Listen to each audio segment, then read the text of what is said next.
A gente vai dar continuidade à nossa série de sermões em Marcos. Abra sua Bíblia comigo em Marcos, capítulo 8. A partir do versículo 1, a gente vai ler até o versículo 9. Enquanto vocês abrem, a gente vai respirando. É hora de acordar agora. Marcos 8. Você abre aí, eu queria orar com você antes da gente ler esse texto. Amém? Feche seus olhos. Deus, nós te glorificamos, Pai, te exaltamos nessa manhã por essa oportunidade, te exaltamos, Senhor, pela oportunidade de estarmos lendo, compartilhando a Tua Palavra, Jesus. Te apresentamos a nossa vida, Pai, que a Tua Palavra venha falar conosco, venha trazer transformação em todas as nossas vidas, Jesus, em cada área de nossa vida, Pai, e que nós possamos ser impactados de alguma forma, Senhor, nesta manhã, em nome de Jesus. Amém. Vamos ler? Todo mundo achou? Todo mundo com Bíblia? Eu nunca vi isso. Sempre esqueço. Diz assim: naqueles dias, quando outra vez se reuniu grande multidão, e não tendo o que comer, Jesus chamou os discípulos e lhes disse: tenho compaixão dessa gente, porque já faz 3 dias que eles estão comigo e não tenho o que comer. Se eu os mandar para casa em jejum, desfalecerão pelo caminho, e alguns deles vieram de longe. Mas os discípulos lhe responderam: como poderá alguém saciá-los de pão neste deserto? Então Jesus perguntou: quantos pães vocês têm? Eles responderam: 7. Então mandou o povo assentar-se no chão, e pegando os 7 pães, partiu-os após ter dado graças, e os deu aos seus discípulos, para que estes os distribuíssem, repartindo entre o povo. Tinham também alguns peixinhos, e abençoando-os, mandou que estes igualmente fossem distribuídos. Comeram e se fartaram, e dos pedaços restantes recolheram 7 cestos. Eram cerca de 4.000 homens. Então Jesus os despediu. Amém? Para quem está acompanhando essa série, né, pode achar assim, algo estranho à primeira vista. Poxa, essa passagem a gente já falou sobre ela esses dias. Pelo menos dá para ter uma recordação. Mas é interessante que Marcos, e eu acho que também Mateus, vai narrar uma passagem de um milagre que nem esse há alguns capítulos anteriores, né? Marcos, eu acho que capítulo 6, Mateus, eu acho que um pouco antes do 15, vai narrar Jesus operando esse milagre da multiplicação de pães e peixes, né? E quando eu li essa passagem, assim, em primeira mão, eu falei assim, mas qual o sentido de você narrar uma mesma passagem, assim, praticamente idêntica, quase o mesmo tanto de pessoas, né? Multiplicando pães, em um momento Jesus estava ensinando, e de primeiro momento eu até brinquei com os meninos do conselho e falei assim, é sério que a gente vai ter que pregar isso aqui de novo? Aí deixar essa bomba para mim, falar a mesma coisa que tu falou domingos anteriores. E aí a gente estava estudando, e a gente vai começando a ler, vai vendo os detalhes, e a gente vai vendo que, na verdade, tem sim um motivo. Cada coisa que Marcos vai escrevendo tem um motivo, e a gente vai conseguir descobrir isso quando a gente vai ver para quem ele está escrevendo, qual é aquela situação, qual é o objetivo dele. E a gente tem aprendido nos últimos domingos que Marcos ele escreveu esse evangelho direcionado aos romanos. Quem eram os romanos? Eram gentios, eram não judeus, eram pessoas que não compartilhavam daquela mesma cultura, daquela mesma tradição judaica. E a primeira coisa, e esse é o principal ponto, assim, a principal diferença entre esses 2 milagres, é o público que Marcos estava narrando. Porque neste milagre, diferente do anterior, e esse computador não vai ficar desligando assim não, né? Diferente do milagre narrado anteriormente, nesse momento Jesus está falando também para gentios.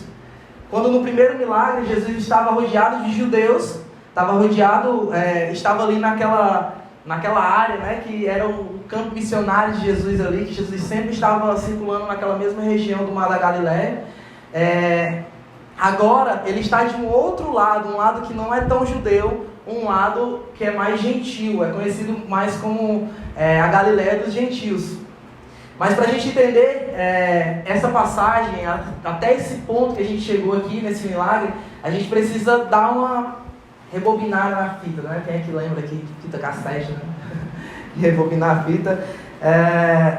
E a gente vai ter que voltar o caminho que Jesus percorreu. A gente viu alguns domingos anteriores que Jesus está ali num diálogo ali, debatendo com os fariseus sobre o porquê que os seus discípulos não lavavam as mãos antes de comer, não seguiam a tradição judaica, e Jesus confronta ali, escandaliza os fariseus, como sempre Jesus está fazendo quando tem esse encontro com eles, né? E por algum motivo, talvez, para evitar os domínios de Herodes, né? Até mesmo pelo que tinha acontecido com João Batista e tal, e não era aquela hora que Jesus planejava morrer, né? E também pode ser porque a gente vai ver nos capítulos anteriores que Jesus estava muito famoso, e as pessoas, alguns estavam se reunindo para querer fazer Jesus rei dos judeus, estavam querendo pegar Jesus à força e falar assim, não, tu vai ser o nosso rei. E o propósito de Jesus a gente sabe que não era um reinado terreno, mas era um reino espiritual que Jesus veio trazer. E então Jesus ele vai dar aquela velha distanciada daquela fama, daquela muvuca, das multidões, e Jesus ele viaja em direção a Tiro e Sidom, um lugar mais distante, um lugar gentil. E nesse caminho, nesse percurso, eles se dão, a Bíblia vai narrar uma situação muito conhecida também, de uma mulher que seguiu eles e clamava desesperadamente, e os discípulos até chegam a Jesus e falam assim, Jesus, despeça logo ela, ou manda ela embora, diz que não vai atender, ou realiza logo o milagre que essa mulher quer, mas ela está gritando, está incomodando. E a gente consegue perceber que quando a mulher ela vai clamar a Jesus ele fica em silêncio. E isso é interessante porque Jesus ele sempre estava respondendo à demanda daquelas pessoas que estavam ao seu redor. E eu parei, isso me chamou a atenção, porque por que Jesus estava agindo diferente com aquela mulher? Isso antes de ele iniciar um diálogo com ela. E a gente vai compreender isso quando a gente para perceber o seguinte: Jesus, até aquele momento, ele ainda vivia debaixo da lei. Jesus até aquele momento, ainda após, a gente vai ver o início da igreja, o início do período da graça, após a morte e a ressurreição de Jesus. Até aquele momento, Jesus ele estava subordinado a algumas situações da lei. Claro, que não aquelas tradições e leis e dogmas que os fariseus impunham sobre o povo. Mas aquela mulher, ela era o quê? Era uma gentia. Aquela mulher, ela não compartilhava do mesmo pensamento, das mesmas tradições que Jesus. Então ela está buscando um milagre em Jesus, porque ela tem uma necessidade, a filha dela está precisando de ajuda. E ela clama, e ela chora, e sei lá, cara, para ter incomodado as pessoas, ela estava fazendo um escândalo, no mínimo. E então Jesus decide parar e decide perguntar a ela, eu não posso, ou trocando em miúdos aqui, Jesus estava falando para ela, como é que eu vou poder pegar o pão dos filhos, quem são os filhos aqui? Os judeus, e entregar aos cachorrinhos? E a gente aprendeu aqui, o FP pregou, pelo menos para quem assistiu, o FP pregou domingo passado, domingo retrasado, uma coisa assim, acho que foi domingo passado, retrasado, que aquelas pessoas eram conhecidas como cachorros para os judeus, né? E nesse momento, aquela mulher, a gente pode parar e pensar assim, cara, a mulher mudou a opinião de Jesus, mudou a opinião de Deus. Mas na verdade ela se subordinou àquilo que Jesus tinha falado. Porque ela falou assim, sim, Senhor, mas Os cachorrinhos comem das migalhas que caem da mesa de seus donos. Cara, aquilo é algo muito impressionante.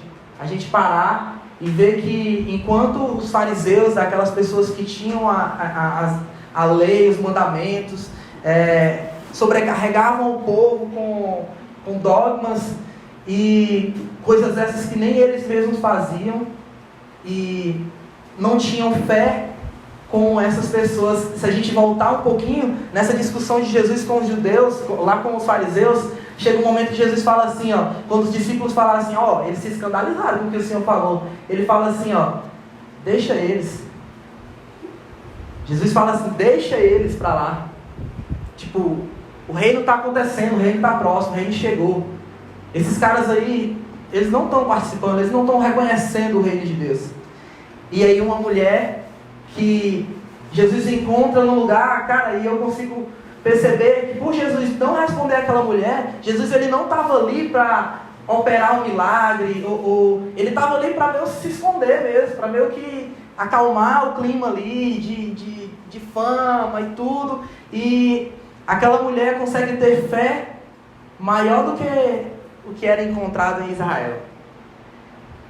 E aí, cara, a gente consegue ver assim, que Jesus ele foca o seu ministério ali em Israel, nos judeus. Mas a gente consegue ver um sinal de que o reino de Deus havia de se expandir e não de ficar simplesmente em Israel. O reino de Deus não era focado em uma nação, mas independente de raça, de cor, de sexo, de posição social, o reino de Deus havia de atingir a todo mundo, cara. E Jesus ele sabia disso, e ele sinaliza, eu vejo um sinal de Jesus naquele momento. E então, como a gente viu, Jesus ele realiza aquele milagre assim, via Sedex, né? Ele nem vai até a criança, ele só fala, vai, mulher, que já está tudo bem, quando tu chegar lá já está, naquele place. E então a gente vai seguir, e a gente vê que esses milagres são muito parecidos. Jesus ele volta da região de Tiro e Sidom, e a gente consegue ver que Jesus está evitando os domínios de Herodes, que ele não volta pelo mesmo caminho que ele foi, mas ele vai rodeando o Jordão, para o outro lado do mar da Galileia, pela Decápolis, mesma Decápolis, aquela que ele expulsa o demônio daquele cara e tal, e vai para os porcos, né? Todo mundo lembra. E ele provavelmente estava naquele momento aqui, quando a gente chega nessa passagem. E é interessante, o capítulo 7 de Marcos, a gente vai ver no finalzinho que Jesus ele chega, e a Bíblia vai falar que ele se assenta no monte, e aí as pessoas começam a chegar. E eu imagino, cara, uma semelhança muito grande com o que é hoje, né? Parecia a igreja, alguns vão me criticar por causa disso. Mas as pessoas começam a chegar ao redor dele, e a gente está falando aqui, cara, não é dos israelitas não, a gente está falando de gentios, era a Galileia dos gentios ali, um monte de gentios chegando, a fama de Jesus já ultrapassava a fronteira de Israel, e eles começam a colocar os coxos, aleijados, cegos, mudos, tudo assim, ao redor de Jesus, para que Jesus pudesse curá-los. E eu imagino, cara, olha a tropa que Jesus estava rodeado ali, cego, mudo, surdo, só as pessoas que a sociedade rejeitava, as pessoas que muitas vezes ninguém ligava, ou ninguém prestava uma ajuda, ou ninguém, para a sociedade, na verdade eles nem existiam. Talvez eles só conhecessem, as pessoas só conhecessem elas porque de alguma forma elas perturbavam. Geralmente essas pessoas eram pessoas que ficavam mendigando, então era conhecida, sei lá, como aquelas pessoas que perturbam muito, sabe, aquele moleque que bate assim no vidro do carro, no sinal, e você só sabe que ele existe porque toda vida ele bate ali no vidro do seu carro. Pronto, era tipo isso, cara. E eu vejo ali Jesus rodeado por pessoas que tinham a consciência de que eram pecadores. Porque do outro lado, se do outro lado tínhamos judeus, fariseus, escribas que eram ali especialistas na lei, e eles olhavam para Jesus e se escandalizavam com o que Jesus falava, do outro lado, Jesus ele está falando assim, cara, eu vim para os pecadores, Aí a gente para e olha assim e fala, vim para os pecadores, mas se não tem nenhum santo, por que Jesus está falando que ele veio para os pecadores? Na verdade, Jesus veio para aqueles que reconhecem que são pecadores, né? Para aqueles que admitem que necessitam de ajuda. E, cara, talvez ali para que Jesus pudesse reunir tanta gente ali, você conseguia ver que os gentios, eles estavam reconhecendo que, cara, eu sou pecador mesmo, sei que esse cara está falando é verdade, e eu preciso disso daí, eu preciso desse cara, eu preciso desse evangelho, eu preciso me arrepender. A gente tem aprendido que no evangelho de Marcos aqui, o foco central, que é da pregação de Jesus, quando ele realiza um milagre, o fim não é um milagre, o milagre na verdade é só um meio para que a mensagem chegue. Qual é essa mensagem? Arrependam-se. A mensagem é: arrependam-se, o reino de Deus está próximo, arrependam-se. João vem preparar o caminho para a mensagem: arrependam-se. Jesus vem mostrando em cada milagre, quando ele cura um cego, quando ele faz um mudo falar, quando ele alimenta uma multidão, ele está falando no final disso tudo: arrependam-se. Vocês são necessitados, vocês são limitados, vocês não podem salvar a si mesmos. E, cara, eu imagino que Jesus está falando isso para essas pessoas. Então a gente vai ver nesse texto aqui. Eu queria que você, se você fechou, que você abra a sua Bíblia de novo, para que a gente vá analisando esse texto pouco a pouco. Ele vai falar assim: naqueles dias, quando outra vez se reuniu grande multidão, não tendo o que comer, Jesus chamou os discípulos e lhes disse... Cara, a gente vai ver aqui, como eu falei, que havia uma grande multidão. A Bíblia vai falar que era cerca de 4.000 homens. A gente não está contabilizando aí as mulheres desses homens, não está contabilizando os filhos. Então vamos ver aí que era 4.000 famílias aproximadamente. Cara, era gente, viu? Era muita gente. Agora tu imagina, eles estavam num deserto. Cerca de 4.000 famílias no meio de um deserto. O que era que esse cara oferecia de tão precioso para que aquelas pessoas estivessem ali? Ah, não, era um vereador que estava oferecendo uma cesta básica para votar nele. Era um político que estava fazendo um comício, chamou um monte de cantor famoso.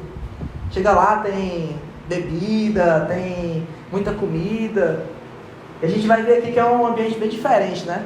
Um deserto, uma grande multidão, um cara que ninguém dava nada por ele. Cara, Jesus não é esse cara que a galera pinta de olhos azuis, cabelos longos. Ele não parece com o Lucas Jerônimo, não. Era um cara que não tinha nada para dar financeiramente, terrenamente. Por mais que ele procurasse suprir as necessidades das pessoas que estavam ali, ele curasse as pessoas, alimentasse as pessoas, o foco de Jesus não era esse. O que atraía aquelas multidões não era isso. Que homem é esse que consegue reunir essa multidão toda no meio do deserto?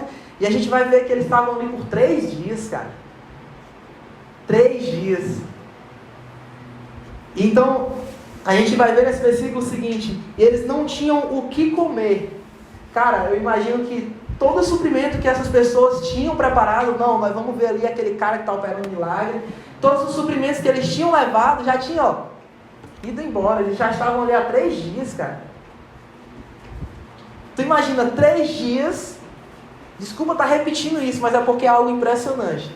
3 dias, já não tinham o que comer, muitos deles moravam longe, e os caras não saíam dali. Agora imagina comigo, traz isso para nossos dias de hoje. É bom, né, estar aqui no domingo? É bom estar aqui por 1h30, né? Ah, mano, mas quantas vezes a gente não consegue passar aqui 40 minutos focado no que está sendo pregado? Quantas vezes a gente não tem se inquietado e a gente tem um dia todinho para ir no banheiro, mas a gente escolhe o horário do culto para ir no banheiro? Ah, eu estou querendo aqui só lhe repreender, não, isso também é para mim, cara. Quantas vezes nós não temos tido, sei lá, cara, eu não estou falando de passar a manhã toda orando e ler a Bíblia, não. Eu estou falando aqui de, sei lá, 10 minutos, começando pelo pouco, de ter um devocional. quantas vezes nós não temos valorizado isso que a gente tem? Ah, mano, e hoje eu acordei assim com um sentimento de gratidão tão grande. E a gente estava orando aqui antes de começar o culto. A gente tem essa oportunidade, mano. A gente tem falado isso assim. Uma vez eu vi. Deixa eu ver.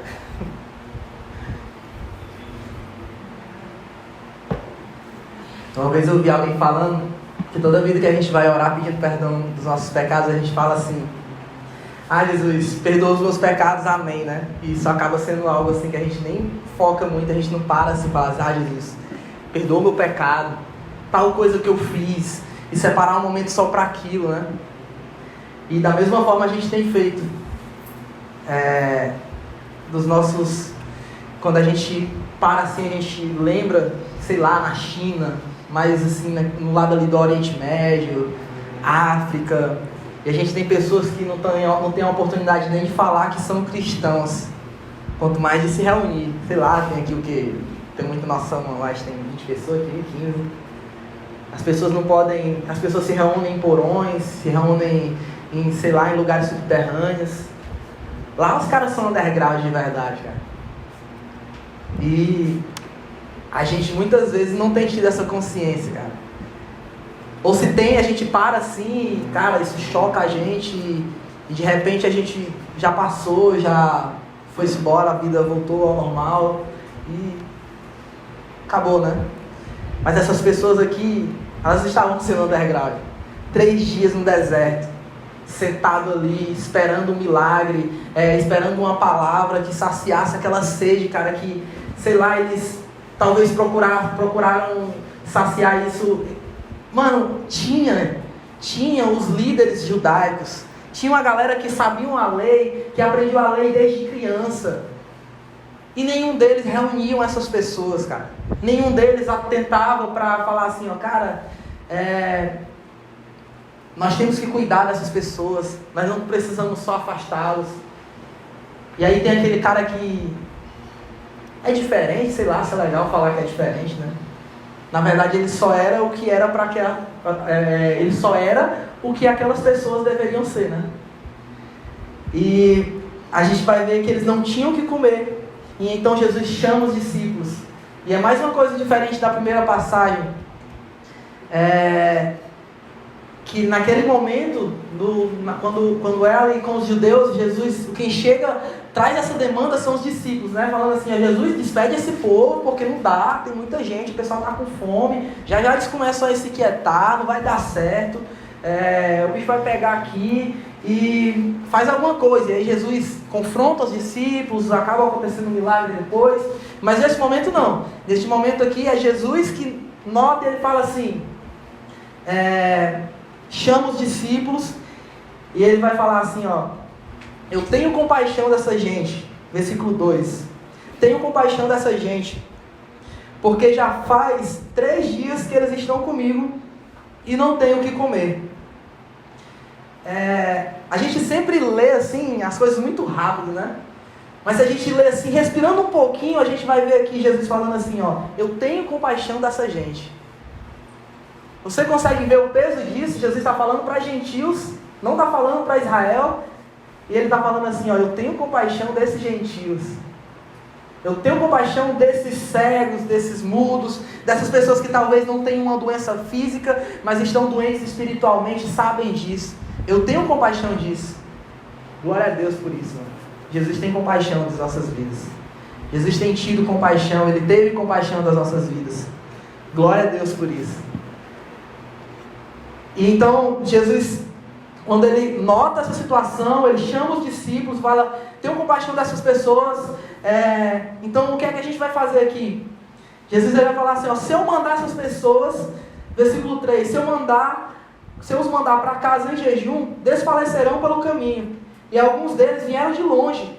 Jesus está ciente, Ele conhecia aquelas pessoas. Não era simplesmente uma multidão que Jesus falava assim, ó: não, é um monte de pessoas que chegam aqui, pá, curei, tchau. Não, Jesus conhecia aquelas pessoas. Ele sabia que alguém morava longe. Ele sabia o tanto de comida que aquelas pessoas trouxeram e naquele momento já provavelmente não teria mais. Ele se preocupava com aquelas pessoas. Jesus ele não estava ali só operando milagres superficialmente para ser um cara que era famoso. Não, o contrário disso. Jesus muitas vezes, a gente vai ver no capítulo anterior, e aí isso foi o que foi pregado no domingo passado, né? Jesus ele chama um cara para curar ele, e ele chama ele em particular. Ele não cura nem no meio da multidão, na frente de todo mundo. Ele chama ele em particular, e quando ele fala assim, ó, não, na maioria das vezes que Jesus, muitas vezes, né, não sei se é a maioria, mas muitas vezes, Jesus ele chama pessoas em particular, cura ela e vai falar assim, ó, vá, mas não espalha a notícia não. Por quê? Porque Jesus não estava buscando a fama. Jesus estava compartilhando vida com aquelas pessoas, isso era orgânico, isso era natural de Jesus. Jesus ele não reunia assim, ó, não, discípulo, vai lá, convoca a multidão, nós vamos aqui pregar, e depois que a gente pregar a gente vai orar por milagres, e fogo e tal, e as pessoas vão ser curadas. Não, era natural aquilo, Jesus ia andando e as pessoas tocavam nele, e dele saía virtude. Jesus ia andando e as pessoas clamavam, Jesus, filho de Davi, tem compaixão de mim. E aquilo chamava a atenção de Jesus. Jesus entrava na vida daquelas pessoas. Ele falava assim, ó, vem, me conta o teu problema, o que é que tu está passando. A gente às vezes lê a Bíblia e fala assim, ó, cara, foi só isso que Jesus fez e já é muita coisa, né? A gente aprendeu que por estar falando para gentios, Marcos ele vai narrar muitos milagres, né? Talvez é o livro que mais narra milagres dos evangelhos. Por quê? Porque ele está falando para gentios. E mesmo sendo muito milagres, a gente tem a consciência, assim, a gente tem que ter essa consciência de que muito mais Jesus fez, cara. Jesus ele não era conhecido só por esses milagres que foram narrados aqui, não. Esses milagres eles foram selecionados por um motivo, para as pessoas que estavam sendo escritas, por um propósito. Mas Jesus fez, cara, talvez até multiplicar pães, sei lá, ter multiplicado mais vezes. Da mesma forma que Jesus passava pelos caminhos e arrastava multidões. E então Jesus fazia aquilo orgânico, ele conhecia aquelas pessoas. Ele falava assim, ó, não, se eu mandar eles embora, estamos aqui no meio do deserto, vieram de longe, não dá certo, não vamos mandar eles embora assim não, vai que acontece alguma coisa. E então, Jesus no versículo 4 vai falar assim, os discípulos vão falar assim no versículo 4. Mas os discípulos responderam, como poderá alguém saciá-los de pão neste deserto? É interessante, né? Os discípulos eles tinham assim, uma base para lembrar assim, como pode alguém saciá-los de pão no meio desse deserto? Cara, os caras eram judeus. Eles têm uma história muito conhecida de Jesus alimentando o povo no deserto, não deixando o povo padecer no deserto. Mas sei lá, não, vamos dizer assim que não, é muito longe, esse exemplo é muito distante, isso não acontece mais hoje, vamos dizer que eles falassem assim, né?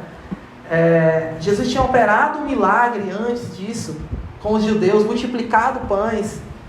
Eles estavam com o cara que fez isso. Eu acho que é demais assim você pensar que os discípulos já esqueceram daquilo que Jesus fez. Eu acho mais fácil, mais provável, que os discípulos estavam deixando Jesus à vontade, sei lá, de falar assim, ó, não, cara, não tem condição, porque Jesus operou o milagre, sei lá, que capítulos anteriores, Jesus operou o milagre praticamente da mesma forma. Então os discípulos sabiam disso, então os discípulos já jogam a responsabilidade para Jesus. E aí, Jesus, como é que a gente pode fazer isso no meio desse deserto? Então, e a gente consegue perceber isso até porque Jesus não repreende os discípulos quando ele fala isso. Na primeira vez, Jesus dá aquela confrontada e tal, mas dessa vez não. Jesus ele fala assim, quantos pães vocês têm? E eles responderam, 7. Então mandou o povo se assentar no chão. E pegando os 7 pães, partiu-os, após ter dado graças, e os deu aos seus discípulos, para que estes os distribuíssem, repartindo entre o povo. E é interessante, uma frasezinha aqui que a gente vai ler aqui. Então mandou o povo assentar-se no chão. Cara, isso é igreja, né? Não, senta aí, a gente está compartilhando do evangelho, milagres estão acontecendo, o reino chegou, senta aí, agora nós vamos compartilhar o pão aqui, vamos... Então as pessoas, Jesus pede para que elas se assentem ali, a gente vê um ambiente assim, um ambiente de ceia, né? Um ambiente de comunhão, um ambiente E então Jesus ele sacia aquelas pessoas que estavam sendo saciadas espiritualmente, estavam sendo saciadas emocionalmente, sei lá, talvez, muitas vezes. Agora Jesus sacia a fome deles. Então o povo se assenta ali e come e sacia a sua fome. E aí a Bíblia vai continuar e vai falar assim: tinham também alguns peixinhos, e abençoando-os, mandou que estes igualmente fossem distribuídos. Comeram e se fartaram. A gente está vendo aqui, a Bíblia deixa bem claro que eles se fartaram. Eram 4.000 famílias, eles se fartaram. Eram só 7 pães. E os pedaços restantes recolheram 7 cestas. E é interessante que a palavra usada para esses cestos aqui, diferente da passagem anterior da multiplicação, eram uns cestos muito maiores. Então, se da passagem anterior eram 12 cestos, aqui eram só 7, mas provavelmente esses 7 cestos tinham mais comida do que tinha nos 12 cestos que eram narrados lá para os judeus. E é interessante isso, né? Porque tinha mais coisa ali no meio dos gentios, né? Sobrou mais comida ali no meio dos gentios, né? E glória a Deus, né, mano? Glória a Deus, porque Jesus, ele naquele momento, ele nos sinalizou que havia comida, havia pão sobrando também para os gentios, e que aquelas pessoas foram alcançadas ali por Jesus. E mais grandiosamente depois, né, que a gente vai ver no livro de Atos, os apóstolos ali se espalhando, e principalmente Paulo, né, que era conhecido como o apóstolo dos gentios. E terminando essa passagem, ele vai falar que eram cerca de 4.000 homens. Então Jesus os despediu. Cara, a gente vai ver aqui o que é que a gente aprende. Eu queria que você refletisse o que é que a gente aprende com essa passagem. Eu queria trazer aqui algumas coisas. E a primeira delas é que aquelas pessoas, elas sabiam da sua necessidade. E eu contei alguns domingos anteriores aqui, que uma vez eu li isso, não lembro onde, sou muito ruim de memória, mas eu li que a diferença, você consegue notar assim, muitas vezes a diferença quando você vê assim, alguém que era, sei lá, um viciado assim, em drogas, e que passou assim, a sua vida toda escravizado pelas drogas, e aí ele chega em um determinado momento da sua vida, ele tem um encontro com Cristo, a sua vida muda, ele larga aquilo, e você percebe que essa pessoa geralmente é aquela pessoa mais fervorosa, é aquela pessoa assim que se entrega assim totalmente, e que tudo que ela vai fazer para Cristo assim, ou servir a igreja é um negócio mais radical, mais entregue. E geralmente as pessoas que não têm assim uma vida assim muito escravizada, vamos dizer assim, visivelmente nos nossos olhos assim, com droga, prostituição, sei lá, quando se convertem assim, não é a mesma coisa, né? Não digo assim que não é o mesmo encontro, é o mesmo Cristo que a gente está seguindo. Mas a diferença que esse escritor falou, e isso me chamou muita atenção, é que essas pessoas, elas sabiam quão depravadas elas eram. E elas entendiam isso, então elas entendiam o tamanho do milagre de Jesus em suas vidas. E aí, muitas vezes, assim, a gente que não teve um passado tão, assim, destruído, né? A gente para e a gente fala assim, Jesus me resgatou. Amém, Jesus me resgatou. Mas eu não era um cara, assim, que, sei lá, usava drogas, prostituía. A gente nunca percebe, assim, que a gente era uma pessoa que mentia, era uma pessoa que até ajudava alguém, mas quando ajudava com, né, querendo algo em troca, ou então para saciar, sei lá, qualquer outra coisa, mas não como Jesus nos ensina a ajudar o próximo, né? E, cara, eu aprendo com os gentios isso aqui, que os caras, eles não conheciam a lei. Você tem que entender o peso disso aqui. Eles não eram judeus, eles não conheciam esse Deus de Israel. Jesus estava apresentando ele para eles agora. E eles já percebiam, assim, sabe aquele impacto assim? A lei, ela não vem para nos... ela não traz o pecado, mas ela evidencia o pecado em nossa vida. Às vezes você já... tipo assim, durante toda a minha vida, sei lá, eu mentia. Não, eu mentia assim... ligava assim alguém para o telemarketing, né? Ligou para mim e falava assim, ó, fulano de tal tá em casa, e era eu, fulano de tal, e a pessoa falava assim, e aí eu falava assim, ó, não, tá não, saiu. E aí a gente fala assim, é normal, né? E aí, estão rindo, porque todo mundo já fez isso, né? Era as cobranças, Thiago. E então, aí cara, eu contei alguma coisa e nem era piada e todo mundo riu. Tô evoluindo, né? E aí a gente para e isso é normal pra gente, né? Mas aí quando a gente lê a Bíblia, que a gente aprende que mentir é errado, que mentir não é da vontade de Deus, a gente para e fala assim, ó, cara, eu pequei. Você consegue entender o peso que a lei trazia para os judeus? Ela trazia dizendo para os judeus, falando assim, ó, você é o pecador. Você não consegue cumprir isso que eu estou mandando aqui, ó, 10 mandamentos aqui, você infringe isso todos os dias, talvez. Não é só um ou outro, infringe isso todos os dias. E Jesus estava falando isso, quando ele pregava para os judeus, ele falava isso. Por quê? Porque se adulterar não é simplesmente eu ir lá e fazer, não. Se eu olhei com olhos diferentes, já era.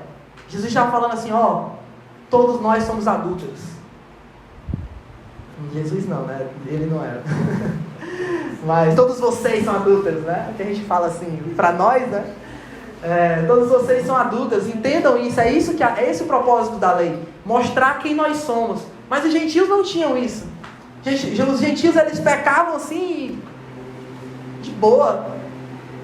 É tipo assim, eu tô pecando aqui e às vezes a gente comete esse erro, né? Quando a gente vai pregar assim para alguém que não conhece o Evangelho, pode até assim conhecer, não, da igreja, o que eles falam lá e tal, conhece os crentes como os dois e tudo, mas a gente comete esse erro, a gente chega e vai falar assim, eu vi esses dias alguém falando assim, às vezes a gente vai pregar, vai evangelizar e a gente fala assim, ó, ei, sincero, eu sei, cara, que tu não tá feliz nessa vida que tu tá levando. O cara fala assim, ó, eu tô feliz, cara, bebo todo dia, pego todo mundo e tal, tô feliz.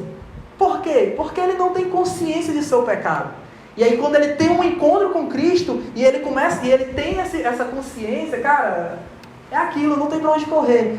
Nós não conseguimos enxergar a Cristo sozinhos. É Ele que nos encontrou. Ele é a luz. Ele é o caminho, cara. E se Ele não nos mostrar esse caminho, é como, eu gosto de usar aquele exemplo, é como se eu fechasse tudo aqui, fechasse as luzes, a gente não consegue aquele famoso breu. Você conhece essa palavra, breu?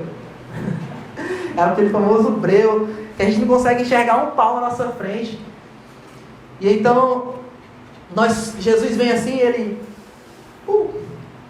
abre uma luz e aí a gente consegue, está ali Jesus. Mas sem isso, cara, nós somos seres depravados. Então, os gentios, eles estavam conhecendo a Deus naquele momento. Talvez sim, algumas pessoas daquele que estavam naquela multidão, até conheciam o costume judeu e tudo, mas não conheciam a sua essência, o que elas estavam mostrando de verdade. Então, ao conhecer eles falam assim, e é isso que eu quero trazer aqui como aplicação para as nossas vidas. Nós precisamos reconhecer o nosso pecado. Nós precisamos parar, sentar e falar assim, ó, Jesus. E a gente só consegue fazer isso, mano, quando a gente lê a Bíblia. Não tem pra onde correr. A gente pode vir aqui, a pregação é muito importante, se reunir aqui, assistir alguém, é muito importante. Você vai ser impactado de alguma forma.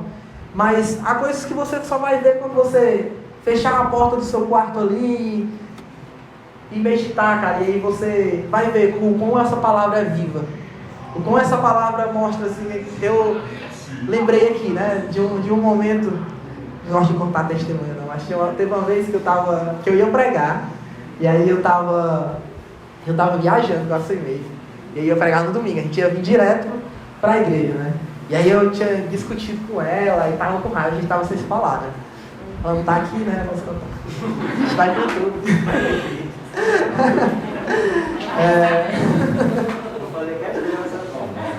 Olha, meu Deus, eu posso ver que não posso confiar em ninguém aqui, né?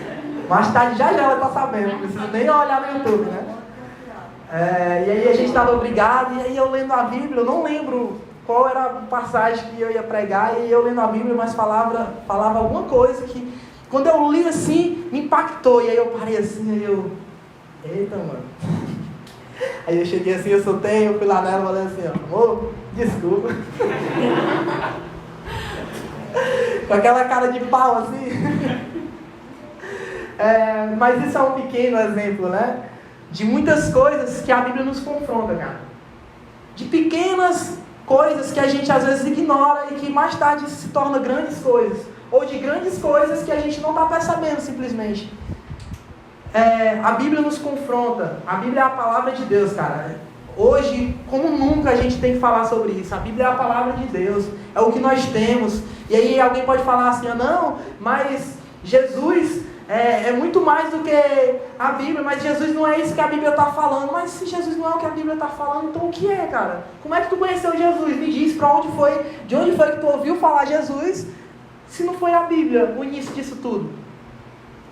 Cara, a gente tem que falar isso, a gente tem que reconhecer isso, a gente tem que ter consciência disso. A gente tem que se posicionar de verdade em relação a isso. Cara, a Bíblia é a palavra de Deus. Ele é o verbo que se fez carne. Cara, é só nele que nós temos essa resposta. As pessoas vinham de todos os lugares para Jesus, não é porque ele simplesmente operava milagre, mas porque ele tinha a palavra de vida eterna. Quando ele começava a pregar duro, e ele, e aí, vão também? E ele, não, Jesus. Para onde nós iremos se só o Senhor tem palavra de vida eterna? A gente tem que ter consciência disso. A gente só tem essa consciência quando a gente para e escuta Jesus e a gente vê quem a gente é.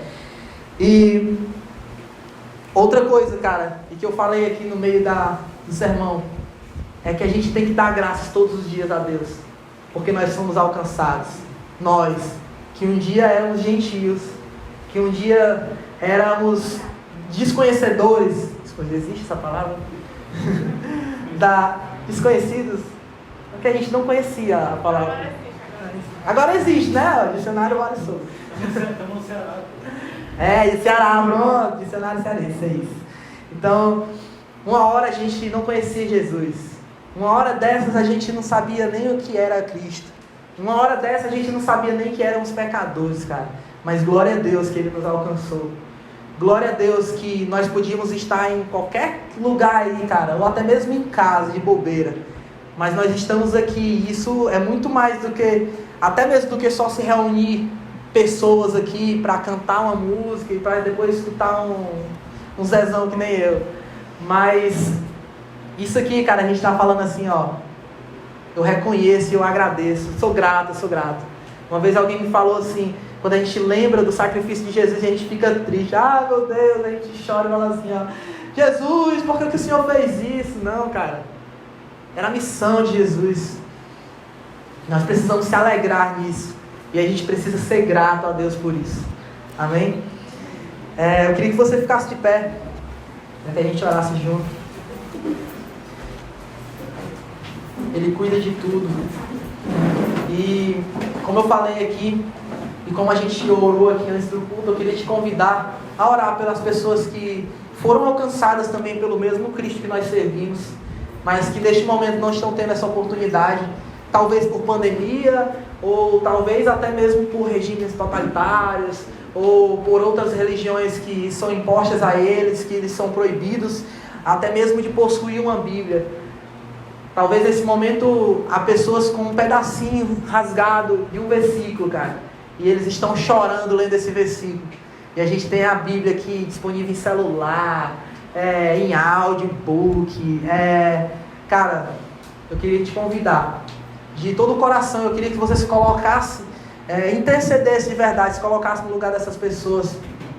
E que eu tenho certeza de que quando a gente se coloca no lugar de alguém, a gente aprende também muita coisa com isso, cara. Curva sua cabeça, vamos orar.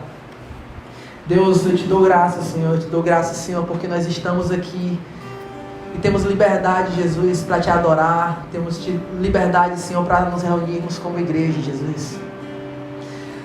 Jesus, nós te oramos, Deus, pelas pessoas que não estão tendo essa oportunidade, Jesus, mas que muitas vezes promovem essa oportunidade de alguma forma, trancafiados em algum lugar, sei lá, em alguma prisão, Pai. Deus, que o Senhor possa guardá-lo, Jesus. Ou se não for o teu propósito, Senhor, guardá-lo de tais perseguições, Senhor, que o Senhor possa ajudá-los a perseverar na fé, Jesus. Que o Senhor possa ajudá-lo, Senhor, a perseverar até o fim, Jesus, a não te negar, Jesus. Ah, Deus, nós te damos graças, Senhor, por essas pessoas, Pai. Te damos graças, Senhor, porque o Senhor tem levantado, Jesus, pessoas que entenderam o Teu Evangelho, entenderam a mensagem do arrependam-se, e estão levando isso para todos os cantos. Deus, nós te glorificamos por essas pessoas, Senhor, e te rogamos por elas, Jesus. E que de alguma forma, Senhor, com elas a gente possa aprender, Jesus, a valorizar mais o nosso tempo contigo. Ah, Deus, que o Senhor possa ter este lugar de prioridade em nossas vidas, Senhor. E quando ao acordar, Senhor, a primeira coisa que nós possamos fazer não seja olhar as nossas redes sociais, não seja pensar no que nós vamos fazer no trabalho, ou pensar na tarefa que a gente tem que entregar, Senhor, de estudo, numa faculdade, numa escola, Jesus. Mas que a nossa prioridade, Senhor, seja parar e falar assim: graças te dou, porque eu estou aqui por tua causa, Deus. Que a nossa prioridade seja parar e falar e te perguntar, Jesus, qual a tua vontade para o meu dia? Qual a tua vontade para a minha vida? Se a minha vontade é ir estudar e atuar nessa área que nós estamos atuando, ou se é largar tudo e ir para um lugar onde não foi atingido ainda pelo teu Evangelho, não sei, Deus, mas que a tua vontade, Jesus, prevaleça em nossas vidas. É isso que nós choramos, Senhor, e te agradecemos, confiando em Ti, Jesus, confiando, Deus, que o Senhor está no controle de tudo, nossas vidas está no Teu controle, está debaixo do Teu controle, queremos estar submissos a Ti. Se outrora éramos escravos do nosso pecado, nós queremos aprender a ser escravos de Ti, Jesus. A não ter nossa vontade, mas a ter a Tua vontade, a ser um contigo, Jesus. Que o Senhor prevaleça em nossas vidas, no nome de Jesus. Amém.